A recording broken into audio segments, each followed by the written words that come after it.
मित्रों नमस्कार। SPG blogger YouTube channel पर एक बार आप सभी मित्रों का फिर से स्वागत है। आज के वीडियो का ये भाग अमर शहीद राजा दरियाव चंद का ये तीसरा पार्ट है और ये अंतिम पार्ट भी उनका है। इसमें पूरी कहानी का वर्णन कर दिया जाएगा। आप सभी साथियों से अनुरोध है कि वीडियो यदि अच्छा लगे तो लाइक शेयर ज़रूर करिएगा और जो लोग चैनल पर नए आए हैं वो चैनल को सब्सक्राइब अवश्य करें। आगे वीडियो शुरू करते हैं। पिछले पार्ट सेकंड में बतलाया गया था कि अमर शहीद राजा दरियाव चंद अंग्रेज़ों के खिलाफ अपनी जंग लड़ते हुए और किस तरह से कालपी में पहुँचे और वहाँ पर हमारे भारतीय जाबाज क्रांतिकारी सभी वहाँ पर धीरे धीरे एकत्रित हो रहे थे और महारानी लक्ष्मीबाई झांसी के नेतृत्व में संगठन तैयार हो रहा था अंग्रेज़ों से लोहा लेने के लिए। ये सारी जानकारी पिछले वीडियो में दी जा रही है। अब आगे के इस वीडियो में बतलाया जाएगा कि जब वहाँ पर कालपी में सारी तैयारियां हो गईं और अंग्रेजी सेना ने आकर के जब कालपी पर हमला किया तो उस समय का वर्णन और उससे आगे का वर्णन इस वीडियो में किया जा रहा है। चलो करते हैं। 20 मई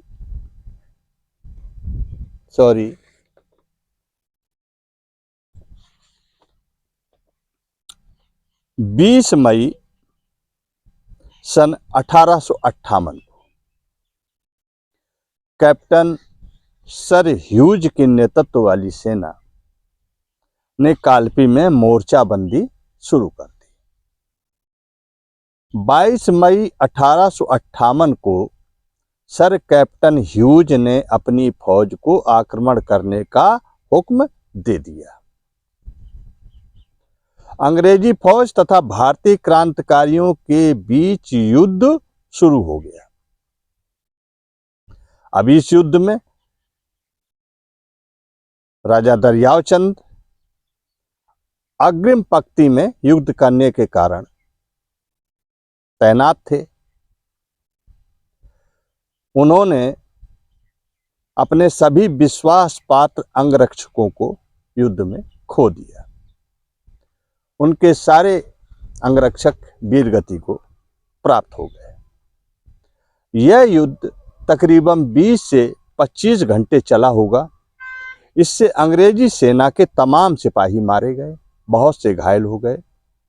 इधर क्रांतिकारी सैनिकों को भी बहुत बड़ा नुकसान उठाना पड़ा।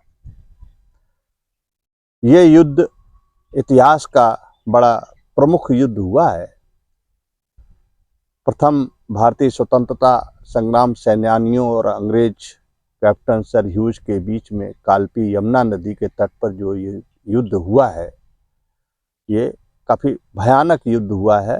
ये इसी के बाद में फिर आगे युद्ध होते चले गए। क्रांति की लहर आगे बढ़ती चली गई। आगे इस प्रकार से इसका वृतांत है।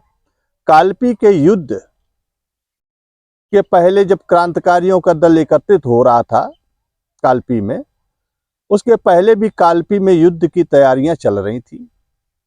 उन दिनों में जब ये सारे क्रांतिकारी एकत्रित नहीं हो पाए थे, उन दिनों में 7 मई सन 1858 को उरई कोंच कालपी से 36 मील की दूरी पर क्रांतिकारी सैनिकों एवं अंग्रेजी फौजों के बीच एक बड़ी झड़प हुई थी, जिसमें लगभग 1500 सैनिक क्रांतिकारियों के घायल हुए तथा मारे गए।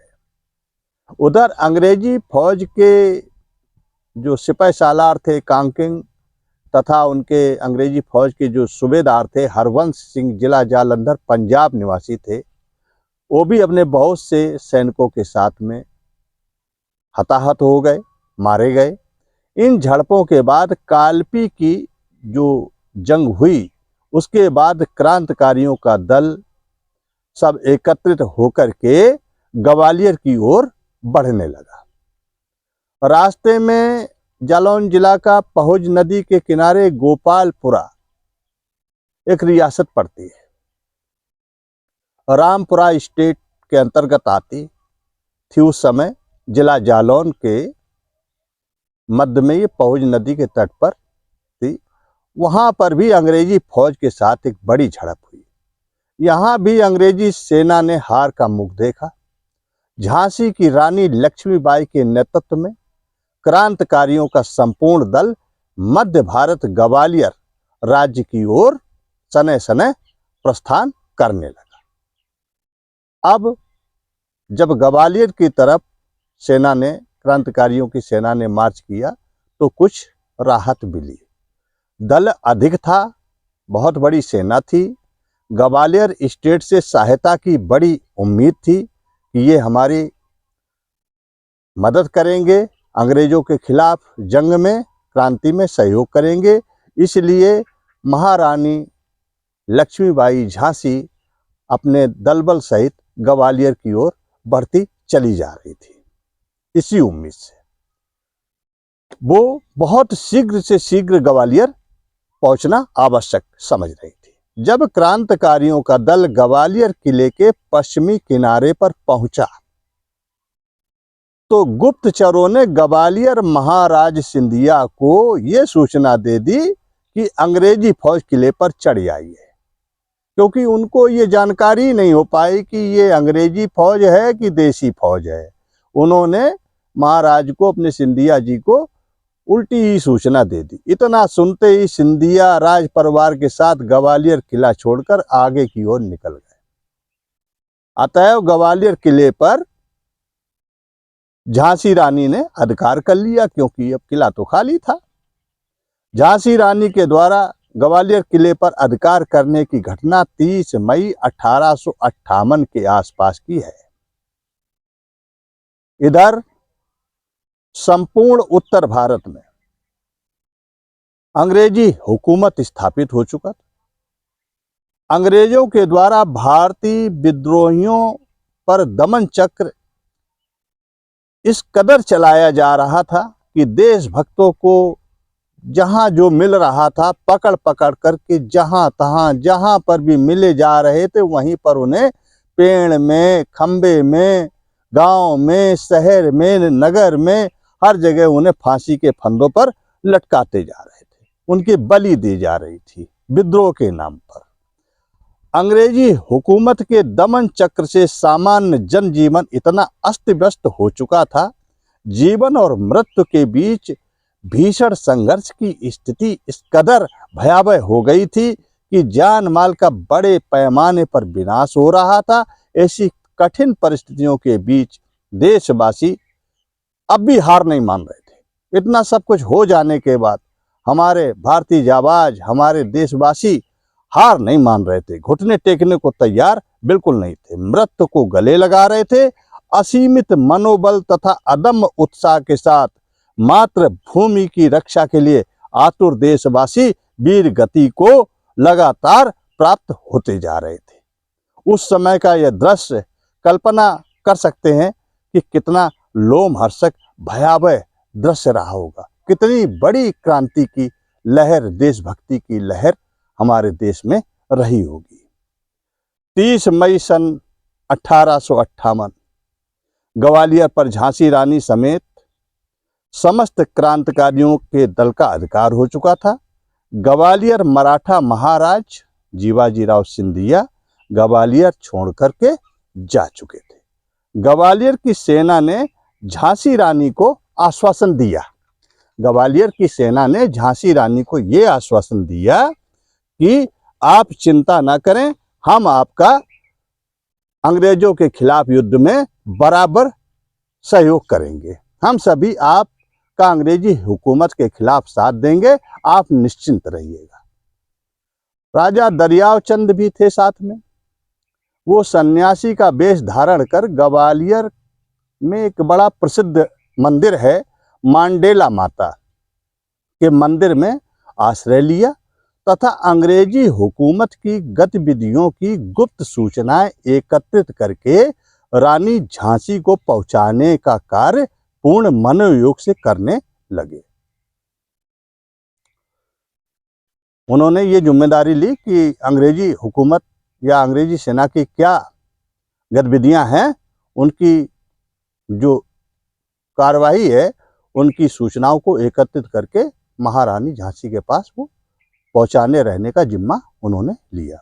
लगभग 15 दिन बीतने के पश्चात अंग्रेजी सिख पलटन तथा कैप्टन सर ह्यूज की पलटन, जो कानपुर की तरफ से आ रही थी, कालपी में जिसके साथ जंग हुई, गोपालपुरा में जिसके साथ जंग हुई, वो पलटन और आगरा की तरफ से ये सिख पलटन, ये 16 जून सन 1858 तक ग्वालियर पहुंच गई। इस अंग्रेजी पलटन के साथ हमारे देश के गद्दार देशद्रोही लोग भी शामिल थे। अब इसमें नाम लेना कितना उचित है, कितना अनुचित है, अब हम तो नहीं कह सकते, लेकिन फिर भी लेते हैं। एक देशद्रोहियों की लिस्ट में अपा सिंह भी थे, इलायत उल्ला खां लखनऊ वाला, गुरदेव सिंह पंजाबी, जयकरण सिंह झांसी व राजपुरोहित पुन्नालाल झांसी वाला। इन कथित देशद्रोहियों ने 2 दिन तक क्रांतिकारियों की ग्वालियर में जांच पड़ताल की कि कौन कहां क्या कर रहा है और किसकी क्या गतिविधियां कहां संचालित है, और इस सारी सूचना एकत्रित करके अंग्रेजी हुकूमत को दी। ये सूचनाएं अंग्रेजी फौज को दी। तत्पश्चात क्या हुआ कि अंग्रेजी फौज ने जब सारी सूचनाएं, सारी कमजोरियां क्रांतिकारियों की ग्वालियर में पता लग गई, तो अंग्रेजी फौज ने 18 जून सन 1858 का वो ऐतिहासिक दिन अंग्रेजी फौज ने ग्वालियर पर आक्रमण कर दिया। इधर आशा के विपरीत ग्वालियर की फौज, जिनसे बहुत बड़ी उम्मीद थी कि ये साथ देगी, झांसी के रानी साथ देने से मना कर दिया कि हम भैया साथ नहीं दे पाएंगे। झांसी रानी ने युद्ध करने का फिर अंतिम निर्णय लिया। मरता क्या ना करता। अब उधर फौज ने भी कह दिया हम नहीं लड़ेंगे, तो अब ऐसी परिस्थितियों में, कठिन परिस्थितियों में युद्ध के सिवा कोई रास्ता नहीं रह गया। अतः रानी ने, झांसी की रानी ने निर्णय लिया कि जो लोग भी क्रांतिकारी हैं, सब लोग एकत्रित होकर के अपना अपना मोर्चा संभाल लो और अंग्रेजों के खिलाफ जंग करना शुरू करो। इतना कहते ही विकराल युद्ध शुरू हो गया तथा गंभीर घायल अवस्था में रानी की झांसी युद्ध करते हुए बहुत गंभीर घायल हो गई। उनके सर में तलवार का घाव हो गया, उनके पेट में भी संगीन का वार हो गया, और पूरा वृतांत उनका कहाँ तक वर्णन किया जाए। उन्होंने अदम्य साहस के साथ में, बताया जाता है कि अपने दांतों में घोड़े की लगाम को दाब करके दोनों हाथ से उन्होंने तलवार चलाना प्रारंभ किया और उन्होंने अंतिम सांसों तक युद्ध किया। लेकिन जब बहुत ज़्यादा गंभीर हालत में जब वो पहुंच गई, तो उन्होंने ये कहते हुए अपने साथियों के साथ कि अंग्रेजी सेना उनके पार्थिव शरीर को हाथ ना लगा पावे, और वो वीरगति को प्राप्त हो गई। युद्ध क्षेत्र से कुछ एक दूरी पर नाले के समीप सन्यासियों का आश्रम था। घायल अवस्था में झांसी रानी लक्ष्मीबाई थी, तो सन्यासी वेशधारी राजा दरियाव चंद तथा कुछ उनके साथ में अन्य सन्यासी और रानी झांसी के बचे हुए अंगरक्षकों की सहायता से आश्रम में लकड़ी, घास फूस सामग्री एकत्र करके मृत अवस्था में चिता बना करके रानी झांसी के पार्थिव शरीर को पंच महाभूतों को समर्पित कर दिया गया। अंग्रेजी सेना को रानी झांसी का शरीर नहीं प्राप्त हो पाया, सिर्फ राख मिली। अंगरक्षक मुठभेड़ करते हुए शहादत को प्राप्त हो गए। जो भी रानी के साथ में, झांसी की रानी के साथ में जो भी 4-6 अंगरक्षक बचे थे, वो युद्ध करते हुए जब तक उनकी चिता जल नहीं गई तब तक बराबर गोली चलाते रहे अंग्रेजों के खिलाफ। अंग्रेजी सेना को आगे नहीं बढ़ने दिया।